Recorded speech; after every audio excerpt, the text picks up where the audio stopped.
The first lesson, on the threshold. It is with no ordinary feelings that we address ourselves to our students of the yogi class of 1904.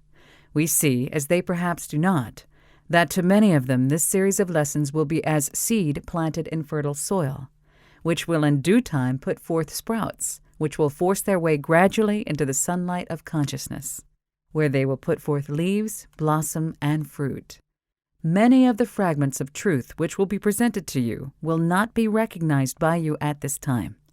But in years to come, you will recognize the verity of the impressions which will be conveyed to you in these lessons. And then only, will you make these truths your own. We intend to speak to you just as if you were gathered before us in person, and as if we were standing before you in the flesh. We feel sure that the bond of sympathy between us will soon grow so strong and real that as you read our words, you will feel our presence almost as strongly as if we were with you in person. We will be with you in spirit, and according to our philosophy, the student who is in harmonious sympathy with his teachers really establishes a psychic connection with them, and is in consequence enabled to grasp the spirit of the teaching and to receive the benefit of the teacher's thought in a degree impossible to one who merely reads the word in cold print. We are sure that the members of the class of 1904 will get into harmony with each other and with us from the very start, and that we will obtain results that will surprise even ourselves, and that the term of the class will mark a wonderful spiritual growth and unfoldment for many of the class. This result would be impossible were the class composed of the general public, in which the adverse thought vibrations of many would counteract, or at least retard, the impelling force generated in the minds of those who are in sympathy with the work. But we will not have this obstacle to overcome, as the class has been recruited only from that class of students who are interested in the occult. The announcements sent out by us have been worded in such a way as to attract the attention only of those for whom they were intended. The mere sensation hunters and the faddists have not been attracted by our call, while those for whom the call was intended have heard and have hastened to communicate with us. As the poet has sung, "Where I pass, all my children know me." The members of the class having been attracted to us, and we to them, will form a harmonious body working with us to the common end of self-improvement, growth, development, and unfoldment. The spirit of harmony and unity of purpose will do much for us, and the united thought of the class, coupled with our own, will be a tower of strength, and each student will receive the benefit of it, and will be strengthened and sustained thereby. We will follow the system of instruction of the East rather than that of the Western world. In the East, the teacher does not stop to prove each statement or theory as he makes or advances it, nor does he make a blackboard demonstration of spiritual truths, nor does he argue with his class or invite discussion. On the contrary, his teaching is authoritative, and he proceeds to deliver his message to his students as it was delivered to him, without stopping to see whether they all agree with him. He does not care whether his statements are accepted as truth by all, for he feels sure that those who are ready for the truth which he teaches will intuitively recognize it.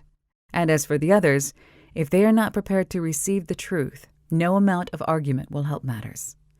When a soul is ready for spiritual truth, and that truth, or a part of it, is uttered in its presence or presented to its attention by means of writings, it will intuitively recognize and appropriate it. The Eastern teacher knows that much of his teaching is but the planting of seed, and for every idea which the student grasps at first, there will be 100 which will come into the field of conscious recognition only after the lapse of time. We do not mean that the Eastern teachers insist upon the student blindly accepting every truth that is presented to him. On the contrary, they instruct the pupil to accept as truth only that which he can prove for himself, as no truth is truth to one until he can prove it by his own experiments. But the student is taught that before many truths may be proven, he must develop and unfold. The teacher asks only that the student have confidence in him as a pointer out of the way. And he says in effect to the student, "This is the way, enter upon it. And on the path you will find the things of which I have taught you. Handle them, weigh them, measure them, taste them, and know them for yourself. When you reach any point of the path, you will know as much as I did, or any other soul at that particular stage of the journey. But until you reach a particular point, you must either accept the statements of those who have gone before, or reject the whole subject of that particular point. Accept nothing as final until you have proven it. But if you are wise, you will profit by the advice and experience of those who have gone before. Every man must learn by experience, but men may serve others as pointers of the way. At each stage of the journey, it will be found that those who have progressed a little further on the way have left signs and marks and guideposts for those who follow. The wise man will take advantage of these signs.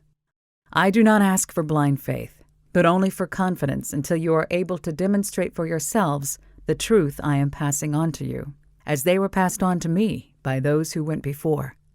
We ask the student to have patience. Many things which will appear dark to him at first will be made clear as we progress. The constitution of man.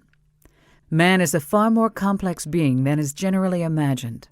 He has not only a body and a soul, but he is a spirit possessing a soul, which soul has several vehicles for expression. These several vehicles being of different degrees of density, the body being the lowest form of expression. These different vehicles manifest upon different planes, such as the physical plane, the astral plane, etc., all of which will be explained as we proceed. The real self is pure spirit, a spark of the divine fire. This spirit is encased within numerous sheaths, which prevent its full expression. As man advances in development, his consciousness passes from the lower planes to the higher, and he becomes more and more aware of his higher nature. The spirit contains within it all potentialities, and as man progresses, he unfolds new powers, new qualities into the light. The yogi philosophy teaches that man is composed of 7 principles, is a 7-fold creature. The best way to think of man is to realize that the spirit is the real self, and that the lower principles are but confining sheaths. Man may manifest upon 7 planes.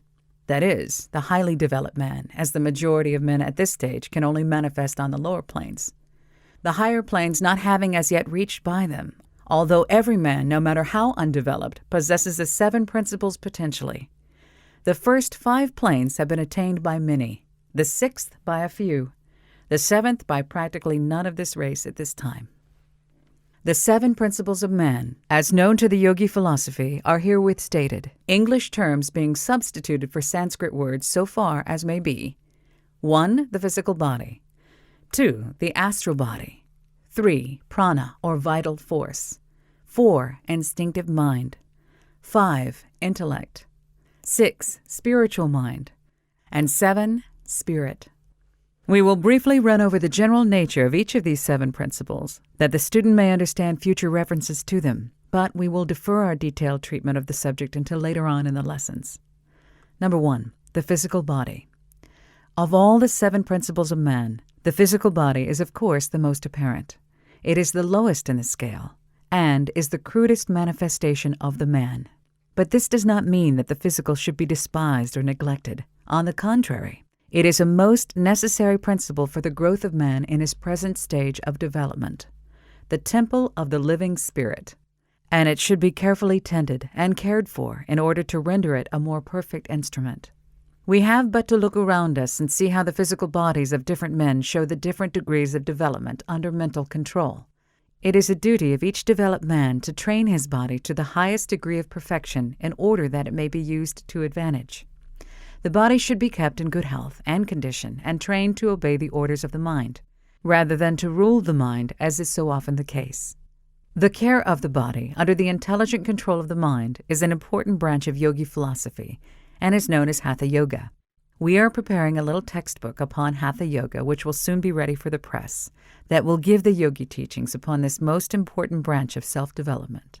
The yogi philosophy teaches that the physical body is built up of cells, each cell containing within it a miniature life, which controls its action.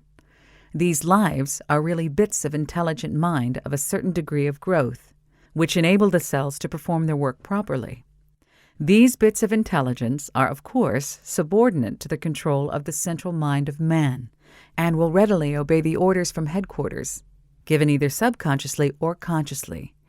These cell intelligences manifest a perfect adaptation for their particular work. The selective action of the cells, extracting from the blood the nourishment needed and rejecting that which is not, is an instance of this intelligence. The process of digestion, assimilation, etc. shows the intelligence of the cells, either separately or collectively in groups. The healing of wounds, the rush of the cells to the points where they are most needed, and hundreds of other examples known to the student of physiology all mean to the yogi student examples of the life within each atom. Each atom is to the yogi a living thing, leading its own independent life. These atoms combine into groups for some end, and the group manifests a group intelligence as long as it remains a group.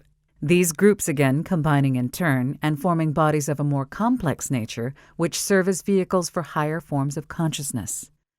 When death comes to the physical body, the cells separate and scatter, and that which we call decay sets in.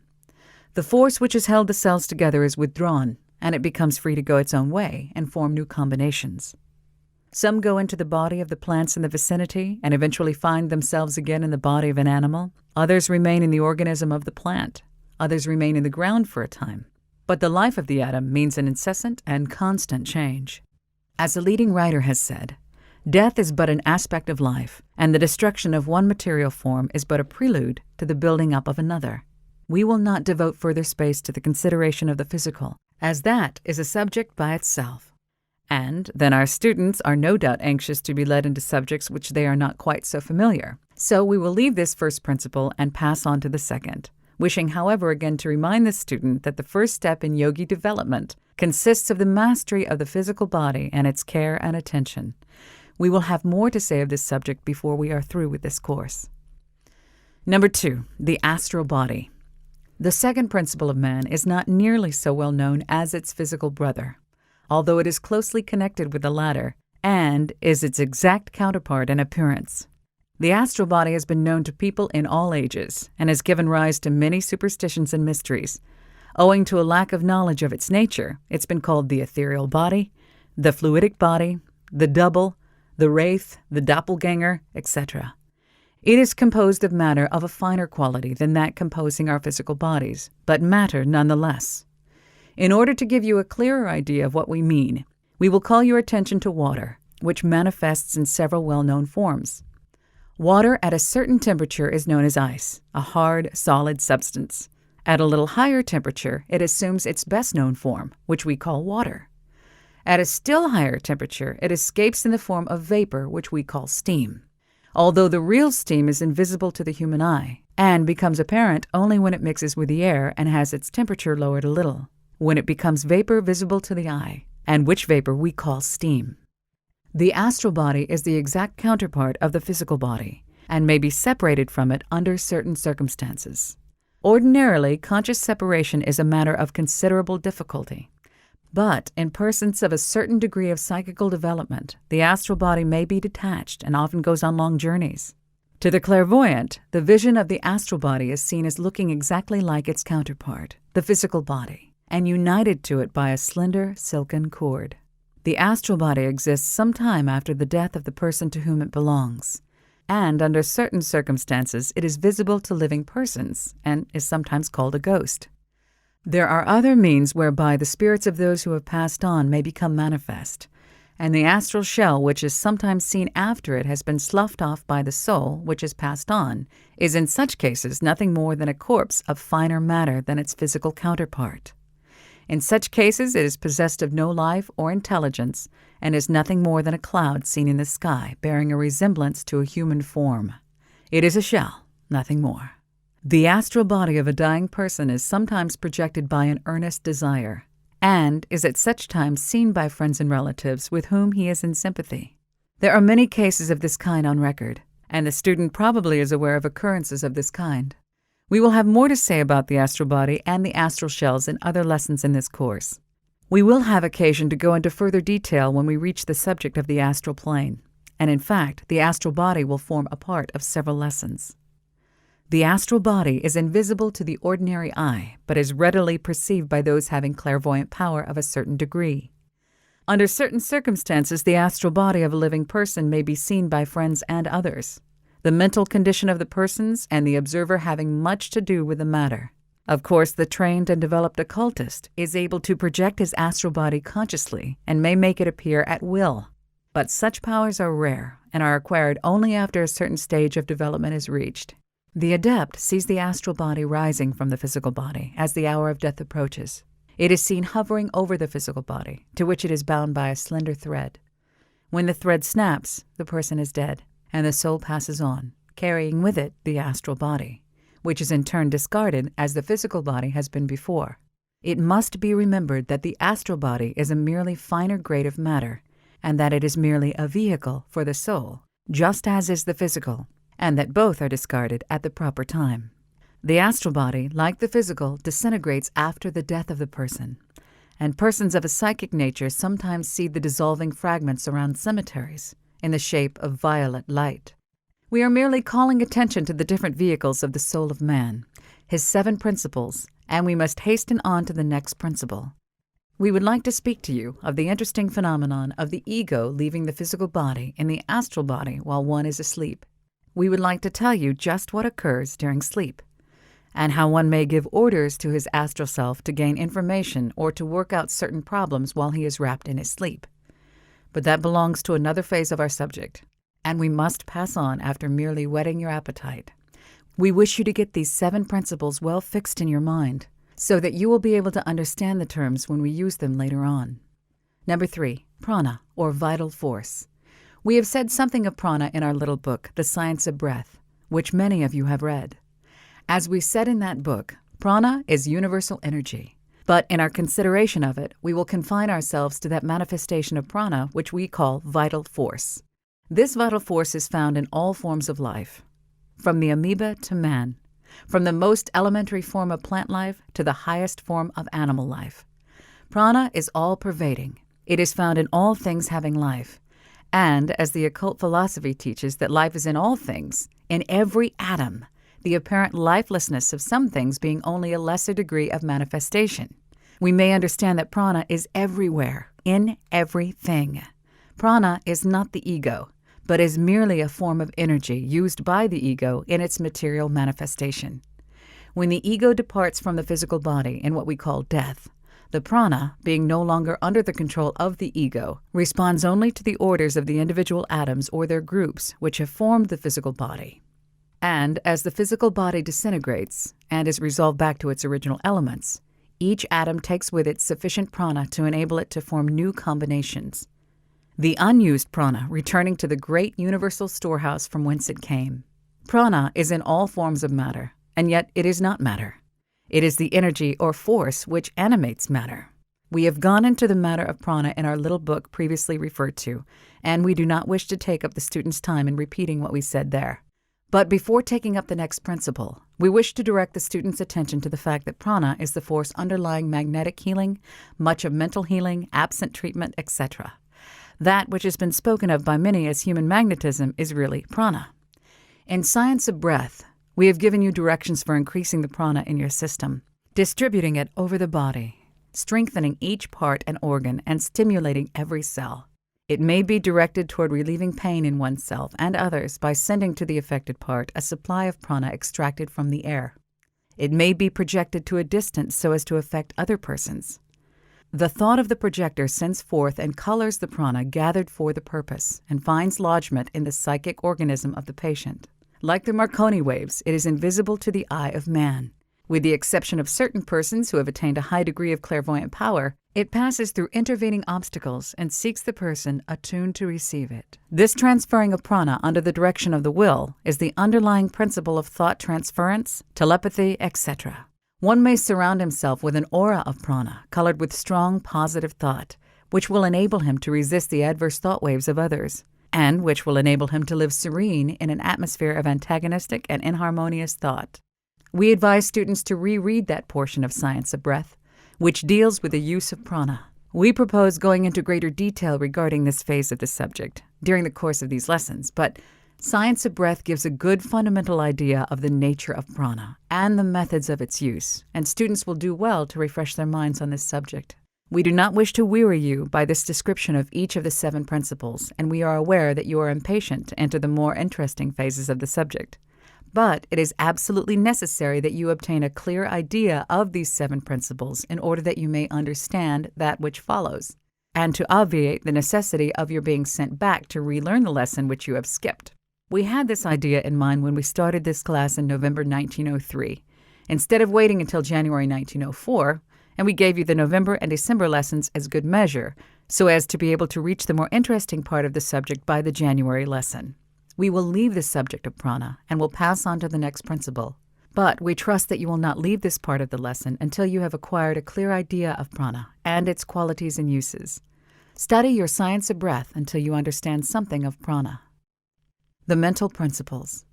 The Western reader who has studied the writings of some of the recent Western psychologists will recognize in the instinctive mind certain attributes of the so-called subjective or subconscious mind spoken of so frequently by the said writers. These writers discovered in man these characteristics, as well as certain higher phases of the mind, coming from the spiritual mind, and without stopping to investigate further, they advanced a new theory that man is possessed of two minds, i.e., the objective and the subjective, or as some have termed them, the conscious and the subconscious. This was all very well so far as it went, but these investigators set the conscious mind aside and bundled all the rest into their subconscious or subjective mind, ignoring the fact that they were mixing the highest and lowest qualities of mind and putting them in the same class, and leaving the middle quality by itself. The subjective mind and the subconscious theories are very confusing, as the student finds grouped together the most sublime flashes of genius and the silliest nothings of the man of low development, the mind of the latter being almost altogether subjective.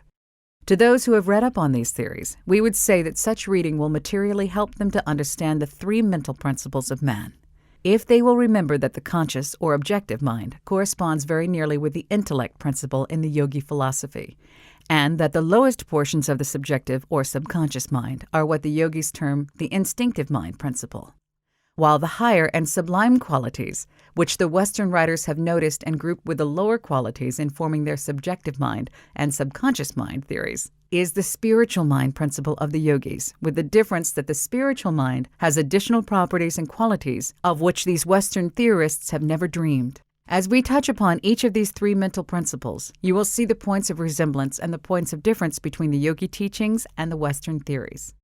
We wish it distinctly understood, however, that we do not desire to detract the praise justly earned by these Western investigators.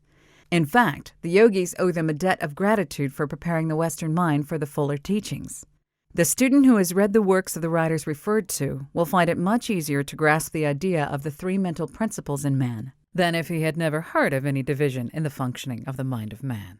Our principal reason for calling attention to the mistake of the Western dual mind theories was that to the mind of the yogi it is painful to see that which he knows to be the highest manifestation of mind, that which is the seat of inspiration and flashes of genius, that which touches the pure spirit, the spiritual mind, which is just beginning to awaken in men of development and growth, confused and confounded with and placed in the same class with the lowest mental principle, the instinctive mind, which, while the most necessary and useful to man, under the direction of his higher principle, is still something which is common to the most undeveloped man, even to the lower form of the animal kingdom, yea, even to the plant life.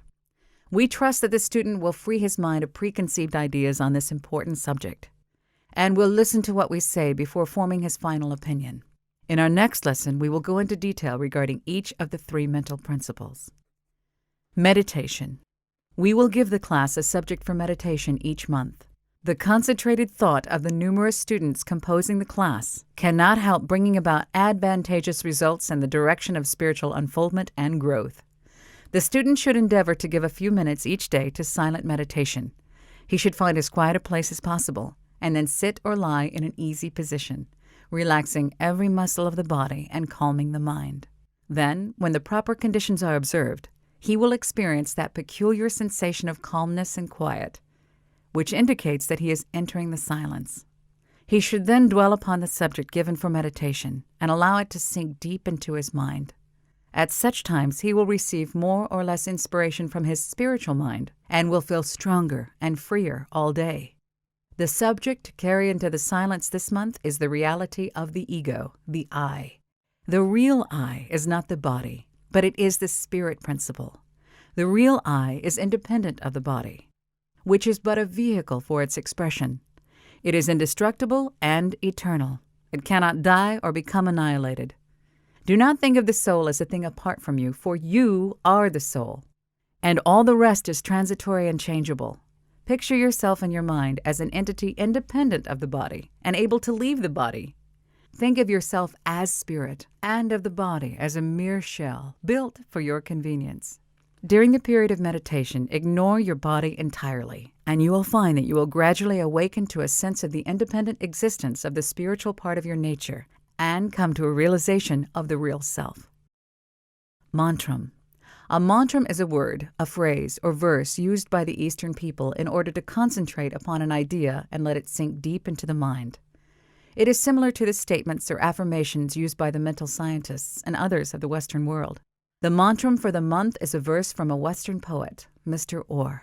Lord of 1,000 worlds am I, and I reign since time began, and night and day in cyclic sway shall pass while their deeds I scan. Yet time shall cease ere I find release, for I am the soul of man. Commit this verse to memory and repeat it often, letting the mind dwell upon the idea of immortality expressed so strongly, remembering always that you are the I referred to. Class notes. We are glad to announce that our call for the class has met with great response.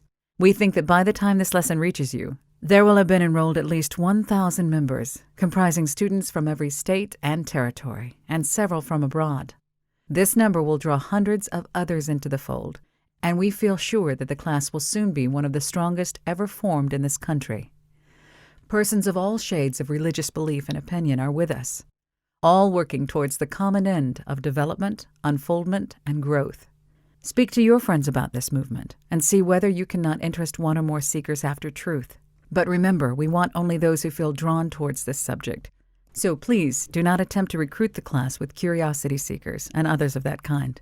It requires money to publish these lessons and to pay the postage, but we would rather have a few earnest students than a large class of the undesirable kind. You may speak to those whom you believe to be interested in these subjects, but do not urge or persuade them to join. Merely sow the seed and let the law do the rest. A number have taken advantage of our invitation to join the class and pay when they could, if they could not spare the money at the time. Several have already paid, writing us that the money had come to them in the most unexpected manner, and apparently in answer to the need. We think that this experience will also come to a number of those whom we have trusted. When a confident, calm demand for aid in the direction of spiritual growth is made, the way seems to open out and necessary means come. Do not trouble yourselves, dear students, about the small sum you owe us, and do not send us money which is really needed for other purposes. But when the sum comes into your hand in an unexpected manner, in such a way that seems to have been sent to you for just this purpose, then send it to us, and it will be used in paying the cost of printing and mailing these lessons. And don't feel uneasy about the indebtedness, for we are not afraid to trust those who feel hungry for that which we have to offer. We do not attract dishonest people to us, and the worthy man or woman who has not the ready money and who asks us to wait will find that the means to repay us will soon be forthcoming. On December 1st, 1903, we removed the office of the Yogi Publication Society to Palmyra, New Jersey. Letters addressed to our former location will, of course, be forwarded to us, but kindly bear in mind our new address when writing to us. Announcement of circles will be made in the December lesson.